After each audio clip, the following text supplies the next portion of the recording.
오늘도 하나님께 나와 찬양과 경배 예배로서 하나님께 영광 돌리는 우리 사랑하는 손님들 한 분 한 분 머리 위에 하나님의 한력 없는 은혜와 축복이 가득하기를 주님의 이름으로 축원드립니다. 자, 오늘은 우리가 시편 31편을 폈습니다. 읽기는 14절 읽었지만요.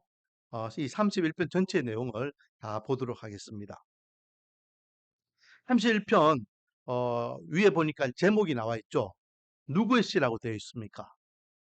다윗의 시라고 되어 있습니다. 31편은 다윗이 적은 시라고 분명하게 말씀하고 있는 것을 알 수 있습니다. 제가 누차 이야기하지만 다윗은요, 성공한 왕이었습니다. 하지만 그의 인생을 살펴볼 때는 그렇게 평탄한 삶을 살지 않았어요. 항상 힘든 상황을 극복하였던 사람이었습니다. 어릴 적부터 그랬다고 제가 말씀드렸죠. 형으로부터 인정받지 못하고 아버지로부터 인정받지 못하고 또 어린 나이에 골리앗과 싸워서 이스라엘 대장군이 되고 왕의 사위가 되었지만은 그때부터 그는 왕이 쫓아다니는 죽이기 위해서 쫓아다니는 그런 도망자 인생을 살았습니다. 성경에서는 좋은 편으로 잡류라고 했지만은 오늘날 우리 편으로는요 완전 양아치와 같이 건달들이 그 주위에 우글우글했습니다. 더 이상 이스라엘이라는 땅에 숨어 도망갈 곳이 없기 때문에 어디까지 도망갑니까? 블레셋까지 도망가요. 골리앗을 죽였기 때문에 블레셋 사람들은 이 다윗을 원수 중에 원수라 생각했죠. 그런데 그 원수와 같은 그 땅을 자기가 자기 두 발로 들어가려고 하니까 이 블레셋 사람들이 가만두지 않잖아요. 그래서 어떻게 합니까? 침 질질 흘리면서 미친 척하면서 거기 들어가는 거예요. 내가 옛날에 그 다윗이 아니에요. 난 정신이 나갔어요. 난 미쳤어요. 그래서 블레셋 왕이 불쌍히 여기가지고 야 받아주라 받아주라 저 불쌍한 저 인간 우리가 그래 받아주자 그래가지고 생명을 영위합니다. 그리고 사울왕 이후에 왕이 되었어도 순탄하지 않았잖아요. 이스라엘 백성들이 다윗을 왕으로 인정하지 않아요. 사울왕이 죽고 없는데도 불구하고 다윗이 사위였고 그리고 하나님께서 다윗을 향하여 왕이라고 분명히 사무엘을 통하여 지목했는데도 불구하고 이스라엘 백성들은 다윗을 왕으로 인정하지 않아요. 단지 자기 고향 땅 유다 족속만 왕으로 인정하는 겁니다. 그렇게 7년을 보냅니다. 더 이상 왕이 없이 이 나라가 지탱할 수 없으니까 그때서 나머지 족장들이 찾아와서 당신을 우리의 왕으로 인정합니다. 우리 이스라엘의 왕이 되어 주십시오. 그리고 이제 12지파의 온전한 왕으로서 사역하게 되는 것을 보게 됩니다. 왕으로서의 사역도 그렇게 순탄하지 않았죠. 왕권이 약했기 때문에요. 신하들이요. 자기들이 주인 행세를 했잖아요. 나중에 다윗이 죽을 때에 솔로몬에게 유언을 남깁니다. 그 유언인 내용은요. 엄청나게 어, 잔인한 내용들이에요. 누구를 죽여라. 누구를 죽여라. 누구를 죽여라. 누구를 죽여라. 자기 아들에게 남기는 유언이 누구를 죽이라는 거예요. 그 말은 무슨 말입니까? 다윗이 평생 그 사람 때문에 힘든 삶을 살았다는 거예요. 그리고 그 인간들이 자기가 죽고 난 다음 어린 아들 이 솔로몬에게도 위협적인 인물이 될 거라고 알았기 때문에 죽이라고 합니다. 그만큼 다윗은요 평생 사람 때문에 힘든 상황을 살았습니다. 오늘 읽었던 이 시편 31편은 거기에 대한 내용이에요. 정확하게 이 시편 31편이 어떤 배경으로 기록했는지는 나와 있지 않지만 아무튼 오늘 본문 내용을 보면 다윗은 사람 때문에 힘들었다라는 것을 알 수 있습니다. 자, 오늘 시편 31편을 통하여 우리에게 주시는 교훈은 첫 번째, 누구에게나 고난은 있다라는 것입니다. 제가 조금 전에 이야기했던 같이 이스라엘 사람들이 제일 존경하는 왕은 다윗이고 또 기독교인들이 제일 존경하고 사모하는 인물은 다윗입니다. 영어로 데이빗이잖아요. 영어 이름 짓는 사람들이요 데이빗이라는 이름을 많이 짓습니다. 왜? 그만큼 다윗을 존경하기 때문에. 얼마나 보기 좋습니까? 성왕으로서 하나님께 인정하였고 내 마음에 합한 자다라고 하나님께서 그를 얼마나 축복해 주었습니까? 그러니까 사람들이 동경하는 겁니다. 나도 다윗처럼 저렇게 하나님께 인정받고 하나님께서 복주는 성공한 인생이 되고 싶다. 그런데 그런 다윗도 고난이 있었다라는 것이죠. 자, 오늘 본문을 이제 들어가 보겠습니다. 제가 조금 전에 이야기했지만은 다윗은 사람 때문에 힘든 삶을 살았다 했죠. 오늘 본문에 다윗을 힘들게 하는 무리들이 있습니다.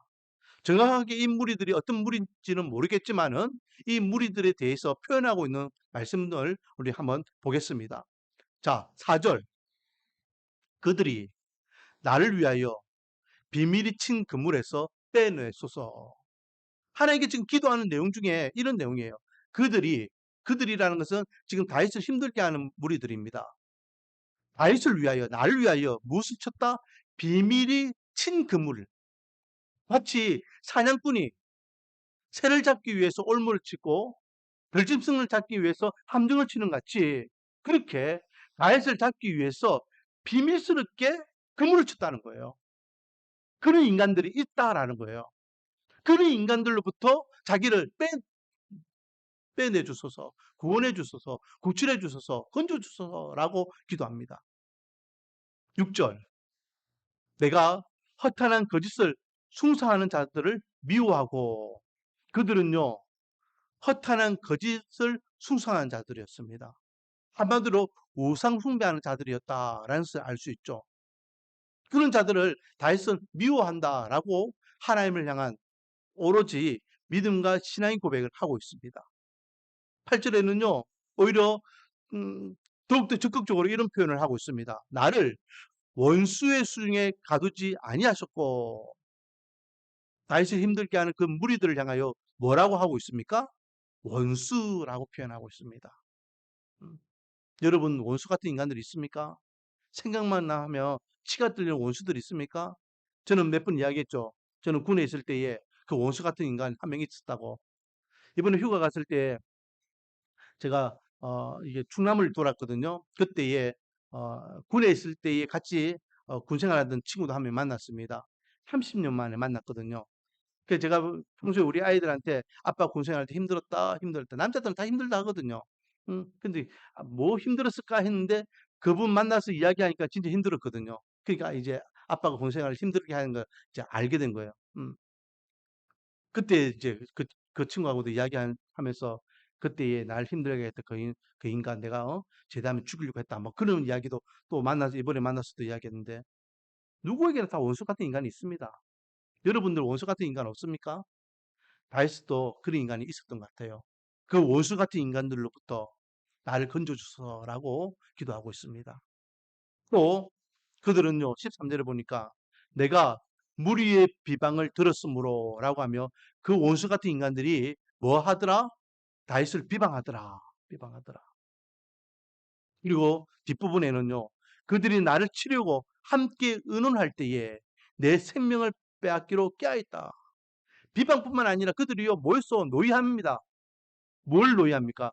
다윗의 생명을 빼앗기 위해서 어떻게 하면 저 인간을 죽일 것인가? 어떻게 하면 다윗을 잡아 죽일 수 있을까? 그들이 모여서 노예했다는 거예요. 음, 자기의 생명을 위협하는 이들이었다. 자, 15절. 15절에도 또 나오죠. 내 원수들과 나를 핍박하는 자들의 손에서 단지 핍박하고 비방하고 미워하고 싫어하는 존재가 아니라 원수, 나의 생명을 지금 뺏으려고 숨어서 몰래 함정을 파고 있는 그 원수들과 핍박하는 자들의 손에서 건져달라고 기도하고 있는 것이죠. 마지막으로 18절에는요. 교만하고 완악한 말로 무례히 의인을 치는 거짓 입술이 말 못하는 자라고 이야기하며 그들은 거짓 입술을 가진 자다라고 이야기하고 있습니다. 의인을 치기 위하여 거짓 입술. 그러니까 선동하는 거죠. 사람들을 부추겨 가지고 다윗을 비방하여서 그렇게 다윗을 옥잡기 위하여 수단과 방법을 가리지 않는 인물들이다라는 것을 알 수 있습니다. 제가 새벽에도 언급했지만은 어, 단순히 다윗에게는요 국내 안에서만 다윗을 싫어하고 원수 같은 인간들만 있었던 게 아닙니다. 여기에서 6절 말씀해 보니까 허탄한 거짓을 숭배하는 자들이라고 되어 있죠. 우상 숭배자들입니다. 그 당시만 해도 이스라엘 백성들은 좀 나았어요. 음, 우상 숭배하는 무리들이 이스라엘 백성들 안에도 있었지만 그래도 대부분의 이스라엘 백성들은 하나님 중심적인 신앙생활을 했죠. 그러면 허탄한 거짓을 숭배하는 자들은 대부분 누구일까요? 이스라엘 주변국에 있던 그런 이방인들이 되겠죠. 그들은 철저하게 우상 숭배를 했던 민족이었기 때문에. 그래서 저는 이 31편에 나와 있는 이 원수 같은 인간들, 다윗을 생명을 위협하는 이 인간들은 누구냐? 아마 다윗과 이스라엘과 함께 대치하고 있는 적대국이 아니었을까라고 생각해 봅니다. 생각해 보세요. 아무리 싫어도요, 한 나라의 왕을 죽이기 위해서 껴안은 자들이 어디 있겠습니까? 적대국이기 때문에 가능하다라는 거죠. 이렇게 다윗은 다윗을 향하여 힘들게 하는 무리들이 단순히 그냥 육체적으로 정신적으로만 힘들게 하는 것이 아니라 생명을 위협할 만한 그런 인물들이 다윗을 괴롭게 하고 있었고 다윗 입장에서는 그게 고난이었고 고통이었다라는 것입니다. 우리가 생각할 때는 야 다윗은 믿음의 사람이니까 그것도 잘 이겨냈겠지. 아무 뭐 문제 없었겠지라고 생각할 수 있지만 그런 적대적인 그런 무리들 때문에 다윗은요 엄청나게 힘들었음을 오늘 본문을 통해서 알 수 있습니다. 다윗은 그들을 통해서 얼만큼 힘들었는지 거기에 대한 사항을 또 보겠습니다. 7절 주께서 나의 고난을 보시고 환난 중에 있는 내 영혼을 아셨으며 지금 다윗은요 나의 고난이라고 표현하고 있고 환난이라고 표현하고 있습니다. 9절 여호와여 내가 고통 중에 있사오니 내게 은혜를 베푸소서 내가 근심 때문에 눈과 영혼과 몸이 새하였나이다. 고통 중에 있대요. 고통 중에. 그 무리들 때문에 내가 너무 고통스럽다는 거예요. 그런데요. 얼만큼 고통스러운지 그 근심 때문에 내 눈과 영혼과 몸이 새하였다. 모든 것들이 완전히 그들의 고통 때문에 해봤자 어, 몸이 말라간다라는 거죠. 10절에는요. 더 심한 표현도 있습니다. 내 일생을 슬픔으로 보내며 그들 때문에 자기가 일생을 슬프게 보내면서 내 뼈가 새하였도다. 내가 뼈가 뭉그러질 만큼 힘들다라는 거예요. 이 단순히 그냥 힘들다, 고통스럽다 그 정도가 아니라 정말로 뼈 마디마디가 뭉그러질 만큼 힘든 그런 고통을 당하고 있다라고 고백하고 있습니다. 좀 더 심하게 이야기하면 13절에 이런 표현도 있습니다. 내가 무리의 비방을 들었으므로 아까 비방한다 했잖아요. 그렇죠? 무리의 비방을 들었으므로 사방이 두려움으로 감사나이다. 그 인간들이 그 비방하는 소리, 그들이 나를 죽이려고 하는 소리, 그들 때문에 내가 너무 고통스러워서 잠 못 이루고 마디마디까지 힘든 그 상황인데 이제 그것이 이제 쌓이고 쌓여가지고 조그마한 비방 소리만 들어도요 사방이 두렵다는 거예요. 이게 오늘날은 제가 새벽에도 이야기했지만 무슨 병이라 했습니까? 광증입니다. 광증. 사람들이 그냥 사람들 자체가 두려운 거예요. 두세 사람만 모여서 수근수근거려도 지금 날 죽이려고 작당하는 거 아닌가? 뭔가 이렇게 사람들이 자기 뜻대로 행하지 않아도요 공포감이 몰려오는 겁니다. 그만큼 지금 다윗은 심리적으로도 아주 위축되고 고통스러운 그런 상태에 있다라는 것을 이 시편 곳곳에서 표현하고 있는 것을 보게 됩니다. 우리가 그냥 성경을 읽을 때에 그냥 편안하게 아 그렇구나라고 생각하지만은 우리도 마찬가지잖아요. 우리도 힘들 때에는 얼마나 힘듭니까? 어떤 분들은요 너무 힘들어서 목사님 제가 잠을 못 잡니다. 밤낮이 없습니다. 본인은 모르겠지만 몸이 너무 아픕니다. 그런 분들이 계세요. 너무 힘드니까 그렇잖아요. 누구에게나 다 이런 고난, 고통은 있다라는 것입니다. 말 못하는 그런 상황들이 있겠죠. 이때에 정말로 힘든 이 상황에 다윗은요, 하나님을 향한 신앙의 고백을 결코 잊어버리지 않았습니다.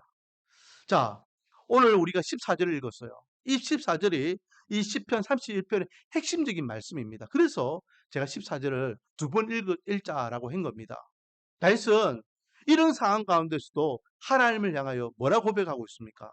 주는 내 하나님이시라. 근데 그 앞에 뭐라 되어 있습니까? 여호와여 그러하여도 나는 주께 의지하고 말하기를 주는 내 하나님이다. 그냥 입으로만 주님은 내 하나님이십니다 라고 고백하는 것이 아니라 하나님 내가 지금 이렇게 죽을 만큼 뼈가 으스러질 만큼 잠을 잃을 만큼 사람들이 볼 때 내가 공황기에 걸려가지고 지금 힘들고 위축될 만큼 힘들지만 그래도 내가 주님만을 의지합니다. 주님이 나의 하나님이 되시고 나의 주님이 되심을 내가 고백합니다 라고 고백하고 있는 것입니다. 이 신앙의 고백이 오늘 저와 여러분의 신앙의 고백이 되기를 원합니다. 누구 앞에 서든 어떤 환경 가운데 서든 이 고백이 저와 여러분의 입을 통해서 고백되기를 원해요. 하나님, 그래도 하나님은 나의 하나님이십니다. 내가 지금 이렇게 힘들어도 하나님이 나의 하나님이시에요. 하나님이 나의 하나님이십니다. 내가 주님만 의지합니다. 라고 고백할 수 있는 그 고백이 참된 믿음의 고백이고 신앙의 고백이 될 줄 믿습니다. 그러면 어떻게 다윗은 이렇게 힘든 가운데서도 주님은 나의 하나님이시라고 하나님을 향한 이 믿음의 고백을 할 수 있었느냐? 오늘 본문에 보니까 다윗이 고백하는 하나님은 이런 하나님이다 하고 다윗이 스스로 고백하고 있는 것을 보게 됩니다. 자, 15절입니다. 15절 우리 같이 한번 읽어보겠습니다. 시작. 나의 앞날이 주의 손에 있사오니 내 원수들과 나를 핍박하는 자들을 손에서 나를 건져 주소서. 아멘. 다윗은요, 자기 앞날이 누구 손에 있다고 고백하고 있습니까? 주의 손에 있다. 앞으로 내가 살 날, 자기 인생의 모든 것들이 하나님께 있음을 믿음으로 고백하고 있는 것입니다. 그래서 삶의 주권자가 되신 하나님을 그는 고백하고 있는 거예요. 우리 삶의 주권자는 누가 되십니까? 하나님이 되심을 믿음으로 고백하시기 바랍니다. 눈에 보이는 영향력 있고 권세 있는 자가 내 삶의 주권자가 아니라 무엇이든 다 할 수 있다라고 요즘 사람들이 이야기하는 그 돈이 나의 주권자가 아니라 하나님이 내 인생의 주권자가 되심을 믿으시기 바랍니다. 내 앞날이 주의 손에 있습니다. 그러므로 이 원수와 핍박자들로부터 나의 영혼을 건져주시고 이 고통으로부터 건져주소서라고 고백하는 것이죠. 계속해서 제가 읽어보겠습니다. 16절입니다. 주의 얼굴을 주의 종에게 비추고 주의 사랑하심으로 나를 구원하소서. 여호와여 내가 주를 불러싸오니 나를 부끄럽게 하지 마시고 악인들을 부끄럽게 하사 수월에서 잠잠하게 하소서. 교만하고 완악한 말로 무례히 의인을 치는 거짓 입술이 말 못하는 자가 되게 하소서라고 하며 하나님이 내 앞날을 책임져 주시니까 내 원수와 핍박하는 자들로부터 나를 건져달라. 그들을 주님께서 해결해 달라라고 기도하고 있는 것입니다. 우리의 고난과 문제는 하나님의 손에 달려 있습니다. 하나님께서 해결하시면 하나님께서 갚아주시면 가장 완벽하게 해결되고 또 주님께서 그 근본적인 문제를 제거해 주실 줄 믿습니다. 두 번째는 다윗이 주는 나의 하나님이십니다 라고 고백할 때에 그 하나님은 어떤 하나님이냐? 19절 말씀 같이 한번 읽어보겠습니다. 시작. 주를 두려워하는 자를 위하여 쌓아두신 은혜 곧 죽게 피하는 자를 위하여 인생 앞에 베푸신 은혜가 어찌 그리 큰지요. 아멘. 한마디로 이야기하면 베푸시는 하나님을 은혜를 베푸시는 하나님을 그는 고백하고 있습니다. 주를 두려워하는 자, 주를 경외하는 자, 주를 의지하는 자에게 쌓아두시는 은혜가 있습니다. 하나님, 제가 그 은혜를 압니다. 죽게 피하는 자를 위하여 인생 앞에 베푸시는 은혜가 어찌 그리 큰지요. 내가 주님의 그 은혜를 아는데 어떻게 주님을 의지하지 않을 수 있겠습니까? 내가 주여 그 은혜를 아는데 어떻게 주님을 믿음으로 고백하지 않을 수 있겠습니까? 주님, 인생에게 베푸시는 은혜를 나에게 부어주시고 주님의 그 크신 은혜를 다시 한번 나에게 허락해 달라고 고백하고 있는 것입니다. 이 은혜는 이 은혜는 제가 새벽에도 말씀드렸지만은 행복이라는 단어입니다. 행복. 행복. 하나님께서 베풀어 주시는 그 은혜는 세상 그 무엇으로도 얻을 수 없는 행복이 됨을 믿으시기 바랍니다. 우리에게 참 행복을 줄 수 있는 분은 하나님밖에 없어요. 잠깐 맛있는 거 먹고 아 행복하다. 잠깐 좋은 거 보고 야 행복하다. 잠깐 좋은 시간을 보내고 행복하다. 그런 잠깐의 행복이 아니라 나에게 완벽하고 영원한 행복을 줄 수 있는 분은 하나님밖에 없음을 믿으시기 바랍니다. 그러므로 다윗은 하나님을 외면할 수 없는 거예요. 하나님을 신뢰할 수밖에 없는 거예요. 하나님을 의지할 수밖에 없는 겁니다. 나에게 참 은혜를 베풀 수 있는 분, 나에게 참 행복을 줄 수 있는 분은 하나님이시다라고 고백하는 것입니다. 사랑하는 성님 여러분, 이 자리에 앉아 있는 모든 하나님의 백성들이 다 행복한 삶을 살아가기를 원하고 또 그 은혜를 누리기를 원합니다. 그 행복과 은혜의 주관자는 하나님이 되심을 믿으시기 바랍니다. 그래서 다윗은요, 하나님을 이렇게 의지하기 때문에, 하나님을 신뢰하기 때문에, 주는 내 하나님이라고 믿음으로 고백하기 때문에 지금 죽을 것 같이 힘든 그 원수 앞에서도, 그 상황 가운데서도 그는 하나님을 신뢰하는 마음을 버리지 않았어요. 그 신뢰하는 마음을 지키기 위하여 그가 할 수 있었던 유일한 방법은 바로 기도의 자리였습니다. 그래서 오늘 본문에 보면은 그게 관계되는 말씀들이 계속해서 나오죠. 1절부터 그게 된 말씀입니다. 1절 여호와여 내가 주께 피하오니 나를 영원히 부끄럽게 하지 마시고 주의 공의로 나를 건지소서. 내가 주님께 피하오니 나의 영혼을 부끄럽게 하지 마시고 주의 공의로 나를 건지소서. 2절 내게 귀를 기울여 속히 건지시고 3절 내가 나의 영을 주의 손에 부탁하나이다. 6절 여호와를 의지하나이다. 17절 여호와여 내가 주를 불러싸오니 22절 내가 주께 부르짖을 때에 주께서 나의 간구하는 소리를 들으셨나이다 라고 하며 계속해서 반복적으로 곳곳에서 다윗은 주님을 의지하고 있다라고 표현하고 그것은 기도라고 우리에게 가르쳐주고 있습니다. 사랑하는 성도 여러분, 정말로 주님을 신뢰한다면 주님이 내 인생의 주권자가 되심을 믿는다면 주님께 주시는 은혜의 복을 사모한다면 기도의 자리를 지키시기 바랍니다. 왜 사람들이 다윗을 존경하는지 아십니까? 왜 하나님께서 다윗을 인정하시는지 아십니까? 다윗은 기도하는 사람이었기 때문에 그렇습니다. 그 역경과 고난을 그 고난증과 같이 어려운 상황을 이길 수 있었던 유일한 방법은 그는 기도라는 은혜였습니다. 원하기는 부르짖고 구하고 아랠 때에 하나님께서는 들으신 하나님께서 가장 완벽하게 그 근본적인 문제를 해결해 주시고 은혜의 복을 허락해 주실 줄 믿습니다. 그러므로 오늘 이 31편 22절까지가 다윗이 자기가 하나님 앞에 고백하는 믿음의 고백이었다면 22절, 23절은요. 이제 성도들에게 주시는 말씀이에요. 자, 제목에 보면 다윗의 시라고 되어 있고 그 뒤에 뭐라고 되어 있습니까? 인도자를 따라 부르는 노래라고 되어 있죠. 인도자를 따라. 이스라엘 백성들이요. 다윗 이후에 이 시편을 계속해서 예배용으로 사용했을 겁니다. 그때 이에 인도자가 지휘를 하면은 이스라엘 백성들이 함께 이 찬양을 불렀다라는 거죠. 그러므로 이 23절과 24절은 이제 앞으로 이 찬양을 계속해서 부르는 이스라엘 백성들이 자기들이 이런 마음과 이 믿음을 가지고 이 찬양을 부르기를 원하는 그런 호록과 같은 내용이에요.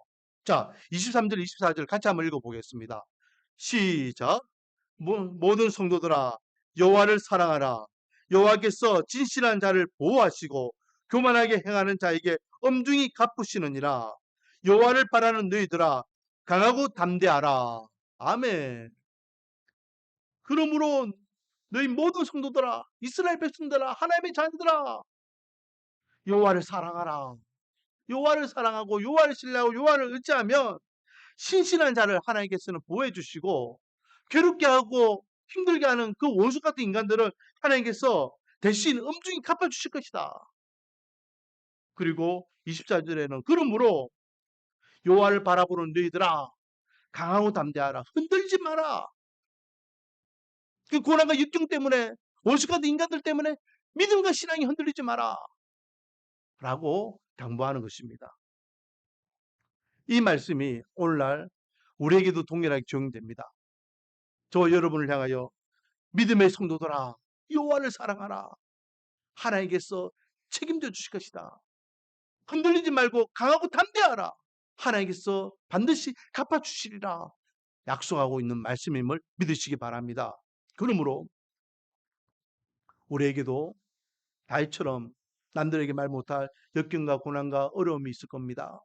그 근본적인 문제 앞에 믿음과 신앙이 흔들리지 마시고 끝까지 주는 나의 하나님이시라 고백하며 믿음으로 그 현실적인 문제를 이기시기 바랍니다. 그리고 그 현실적인 문제를 이길 수 있는 유일한 방법은 다윗이 기도의 자리를 지켰던 같이 저와 여러분도 기도의 자리를 지켜야 될 줄 믿습니다. 특별히 9월달은 우리 교회가 뭐 하는 달입니까? 369 기도하는 달이죠. 대한민국 어디에 가도 이 369 기도는 우리 교회밖에 없습니다. 왜요? 제가 만든 기도니까. 이스라엘 백성들이 바벨론 포로기 때에 하나님 앞에 하루에 3번씩 기도했잖아요. 풀무불에 집어넣는다 해도 그는 하나님께 기도하는 자리를 지켰고 사자굴에 집어넣는다 해도 그들은 기도의 자리를 지켰습니다. 목에 칼이 들어와도 그들은 기도의 자리를 지켰단 말이에요. 그렇게 기도하니까 하나님께서는 그들의 기도를 들으셨고 그들의 눈물을 보셨고 이스라엘을 향한 회복의 은혜를 허락해 주신 겁니다. 그러므로 우리도 지금 이렇게 어려운 시국에 같이 한 마음으로 기도하자는 것입니다. 정말로 하나님을 신뢰하고 하나님을 믿는 그 믿음을 가지고 하루에 3번씩 같이 한 마음으로 기도하자는 것입니다. 그렇게 기도의 자리를 지키면 하나님께서 반드시 우리에게 은혜의 복을 허락해 주실 줄 믿습니다. 우리의 모든 걱정 근심은 주님께서 다 해결해 주시고 하나님께서 행복의 은혜를 부어 주심으로 하나님이 함께 하신가 하나님의 역사하신가 하나님이 주신 은혜의 복을 마음껏 경험하는 그런 9월 한 달이 될 줄 믿습니다. 원하기는 9월 한 달 동안 우리 369 기도를 통해서 하나님께 주시는 은혜의 복을 마음껏 경험하여 나의 하나님을 간증하고 찬양하고 고백하고 감사할 수 있는 간증의 주인공 기도응답의 주인공들이 다 되기를 주님의 이름으로 축원드립니다. 기도하겠습니다. 아버지 하나님, 다윗은 고난과 역경의 삶을 살았지만 그는 그것 때문에 흔들리지 않았습니다. 오히려 여호와를 더욱더 신뢰하였습니다. 주는 나의 하나님이십니다 라고 고백하고 또 그 고백을 가지고 기도로서 그 근본적인 현실적인 문제를 이겨내고 극복하였습니다.